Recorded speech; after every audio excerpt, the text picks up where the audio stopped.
अंग्रेज के जुल्म ਦੀਆਂ कहानियां सुन के मेरा कलेजा कंब गया। ਹੁਣ ਤੇ ਸਾਡੇ सामने दो ही राह ने, आजादी या मौत। अस्सलाम वालेकुम, मैं तारक सानी ते तुसी वेख रहे हो मेरा यूट्यूब चैनल रैबर इंटरटेनमेंट प्लस। यूसुफ खान की एक फिल्म लैके तुहाडी खिदमत विच हाजिर हो रहा ते उस फिल्म का नाम है धरती लहू मंगदी। 7 जनवरी 1977 बरोज जिमा रिलीज होने वाली एक black and white Punjabi film. इस फिल्म नू SIS फिल्म्स ने रिलीज किया सी ते ब्लैक एंड वाइट दौर की बड़ी ही जबरदस्त फिल्म है। और इस फिल्म का जोड़ा मौजू है क्यामे पाकिस्तान तो पहले जदों हिंदुस्तान ते पाकिस्तान इकट्ठे होंदे सन और जंगे आज़ादी तो बाद जिहड़े हालात सन उस उत्ते इस फिल्म नू बुलाया गया।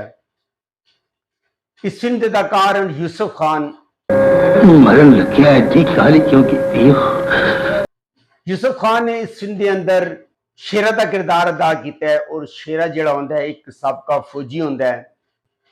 आसिया पुलिस बुआ सरदारा में गिरफ्तार करने ले आ रही है। आसिया ने इस फिल्म के अंदर एक हिंदू का किरदार अदा किया है और उसका नाम बिंदिया होंदा है। इकबाल हसन डरना यार, मैं तुहानू मारन नहीं। इकबाल हसन ने इस फिल्म के अंदर अनवर का किरदार अदा किया है। और अनवर ते शेरा आपसी दोस्त होंदे न और फौज इकट्ठे भी रहे होंदे न। थोड़ा करेजा मार तो तेनू जानो देना चाहिए सी, पर जिउं दे तेनू मैं इस वास्ते छड्डिया ते बड़ी महफिल च बेइज्जत होने तो बाद। रोजीना शेरा एज अ मैन बहुत अच्छा आदमी है। रोजीना ने इस फिल्म के अंदर रीटा का किरदार अदा किया है जिहड़ी कि एक अंग्रेज जरनल की धी होंदी है और वो शेरे नू पसंद करती है। शेरे ओदी जान बचाता है। दीबा मेरी गलती कर देती हूँ, कुछ अपने बारे में कुछ। दीबा ने फिल्म के अंदर रानी का किरदार अदा किया है और रानी जिहड़ी होंदी है वो अनवर दे नाल प्यार करती है। दीबा का भी इस फिल्म में बड़ा अच्छा काम है। बहार अल्लाह तेरा लख लख शुक्र है। बहार ने इस फिल्म के अंदर शेरे की मां का किरदार अदा किया है और बहार का भी बड़ा अच्छा काम है। सिक्केदार दौलतां दे के दुआवां लैणियां अहमकां दा काम है। सिक्केदार ने इस फिल्म के अंदर एक हिंदू का किरदार अदा किया है। उसका नाम चुन्नी लाल होंदा है और वो मुसलमाना का दुश्मन होंदा है और आसिया का वो प्यो होंदा है। रेहान लेकिन अनवर का मगेदर को गिरफ्तार करने से क्या? रेहान ने एक अंग्रेज जरनल का किरदार अदा किया है जिहड़ा कि रीटा रोजीना का प्यो होंदा है। अदीब आज शेरा का साथी अनवर का मंगेतर। अदीब एक हस्बे मामूल हर फिल्म की तरह एक अंग्रेज जरनैल होंदा है और वो मुसलमाना का सख्त दुश्मन होंदा है। इरफान खोसट इरफान खोसट ने भी इस फिल्म के अंदर कॉमेडी की है और वो भी शेरे का दोस्त होंदा है और उसके पिंड का रहने वाला होंदा है। प्रवीण बॉबी प्रवीण बॉबी ने एक सिखनी का किरदार अदा किया है और उसका नाम बंतो होंदा है। अबू शाह अबू शाह ने एक पागल का किरदार अदा किया है जिसका पुत्र शहीद हो जाता है और वो पिंड पिंड ओदी तस्वीर लैके फिरदा है। ताया बरकत ताया बरकत ने फिल्म के अंदर शेरे यानी यूसुफ खान के प्यो का किरदार अदा किया है। जग्गी मलक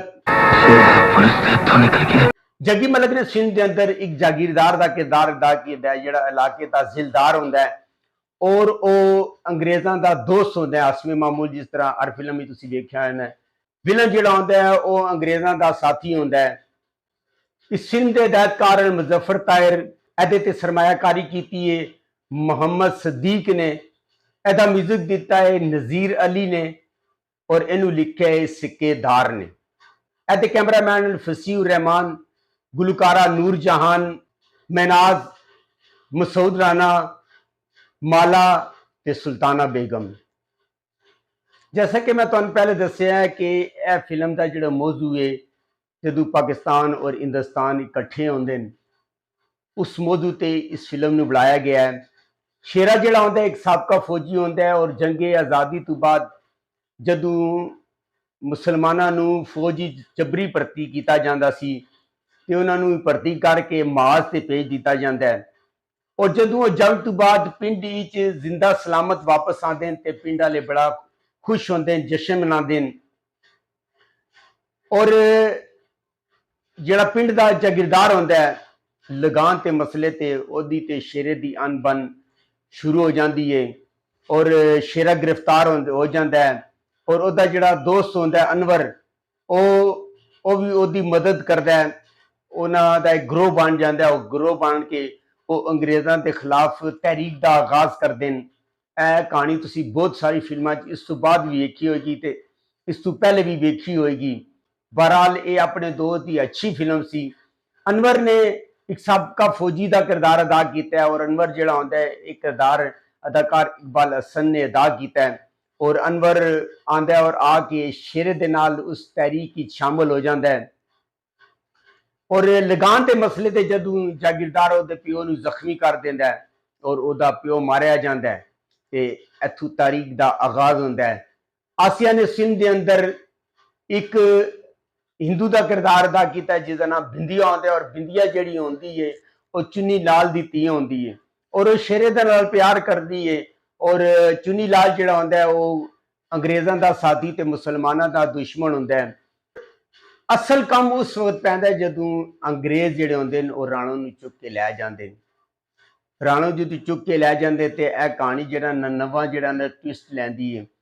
ਔਰ ਸ਼ੇਰਾ ਜਦੋਂ ਆਪਣੇ ਪਿਓ ਦੇ ਕਾਤਲ ਜਾਗੀਰਦਾਰ ਨੂੰ ਕਤਲ ਕਰ ਦਿੰਦਾ ਹੈ ਤੇ ਇੱਥੋਂ ਆ ਕੇ ਮਜ਼ੀਦ ਕੰਮ ਚਾਇਆ ਜਾਂਦਾ ਹੈ। ਇਸ ਫਿਲਮ ਦੇ ਅੰਦਰ ਇੱਕ ਅਦਾਕਾਰ ਸੀ ਜਿਸਦਾ ਨਾਮ ਮੈਨੂੰ ਯਾਦ ਨਹੀਂ ਹੈ ਔਰ ਮੈਂ ਕਾਫੀ ਸਰਚ ਕੀਤਾ ਲੇਕਿਨ ਉਹਦੇ ਬਾਰੇ ਕੋਈ ਪਤਾ ਨਹੀਂ ਚੱਲਿਆ। ਇੱਕ ਨਵਾਂ ਐਕਟਰ ਸੀ ਜਿਹਨੇ ਉਦਮ ਸਿੰਘ ਦਾ ਕਿਰਦਾਰ ਅਦਾ ਕੀਤਾ ਹੈ ਔਰ ਉਸ ਅਦਾਕਾਰ ਨੇ ਬੜੀ ਅੱਛੀ ਐਕਟਿੰਗ ਦਾ ਮੁਜ਼ਾਹਰਾ ਕੀਤਾ ਹੈ। ਔਰ ਜਦੋਂ ਪਿੰਡ ਤੇ ਹਮਲਾ ਹੁੰਦਾ ਹੈ ਔਰ ਸ਼ੇਰਾ ਜਿਹੜਾ ਹੁੰਦਾ ਹੈ, ਸ਼ੇਰੇ ਦੀ ਮਾਂ ਨੂੰ ਅੰਗਰੇਜ਼ ਪੁਲਿਸ ਗ੍ਰਿਫਤਾਰ ਕਰਨਾ ਚਾਹੁੰਦੀ ਹੈ ਤੇ ਉਦਮ ਸਿੰਘ ਉਹਨੂੰ ਆਪਣੇ ਪਿੰਡ ਲੈ ਕੇ ਚਲਾ ਜਾਂਦਾ ਹੈ ਕਿਉਂਕਿ ਸ਼ੇਰੇ ਨੇ ਉਸਦੀ ਭੈਣ ਬੰਤੋ ਦੀ ਇੱਜ਼ਤ ਬਚਾਈ ਹੁੰਦੀ ਹੈ। ਜਦੋਂ ਅੰਗਰੇਜ਼ ਰਾਣੋ ਨੂੰ ਚੁੱਕ ਕੇ ਲੈ ਜਾਂਦੇ, ਰਾਣੋ ਦਾ ਕਿਰਦਾਰ ਅਦਾਕਾਰ ਦੀਪਾ ਨੇ ਅਦਾ ਕੀਤਾ ਹੈ, ਉਹਨੂੰ ਪਿੰਡ ਵਿੱਚ ਨਚਾਉਣਾ ਚਾਹੁੰਦੇ ਨੇ ਤੇ ਇੱਥੇ ਸ਼ੇਰਾ ਆ ਜਾਂਦਾ ਹੈ ਔਰ ਸ਼ੇਰਾ ਆ ਕੇ ਅੰਗਰੇਜ਼ ਦਾ ਜਿਹੜਾ ਜਰਨੈਲ ਹੁੰਦਾ ਹੈ, ਅੰਗਰੇਜ਼ ਜਰਨੈਲ ਦੀ ਧੀ ਨੂੰ ਨਚਾਉਂਦਾ ਹੈ ਔਰ ਇਸ ਤਰ੍ਹਾਂ ਕਰਕੇ ਕੰਮ ਮਜ਼ੀਦ ਜਿਹੜਾ ਨਾ ਵੱਧ ਜਾਂਦਾ ਹੈ। ਬਹਰਹਾਲ ਇਹ ਫਿਲਮ YouTube ਤੇ ਮੌਜੂਦ ਹੈ, ਤੁਸੀਂ ਜਾ ਕੇ ਵੇਖ ਸਕਦੇ ਹੋ। ਅਗਰ ਤੁਹਾਨੂੰ ਮੇਰੀ ਮਾਲੂਮਾਤ ਅੱਛੀ ਲੱਗੀ ਹੋਵੇ ਮੇਰੇ ਚੈਨਲ ਨੂੰ ਲਾਈਕ ਕਰੋ, ਸਬਸਕ੍ਰਾਈਬ ਕਰੋ ਤੇ ਸ਼ੇਅਰ ਕਰੋ ਤੇ ਨੈਕਸਟ ਵੀਡੀਓ ਤੱਕ ਰੱਬ ਰਾਖਾ।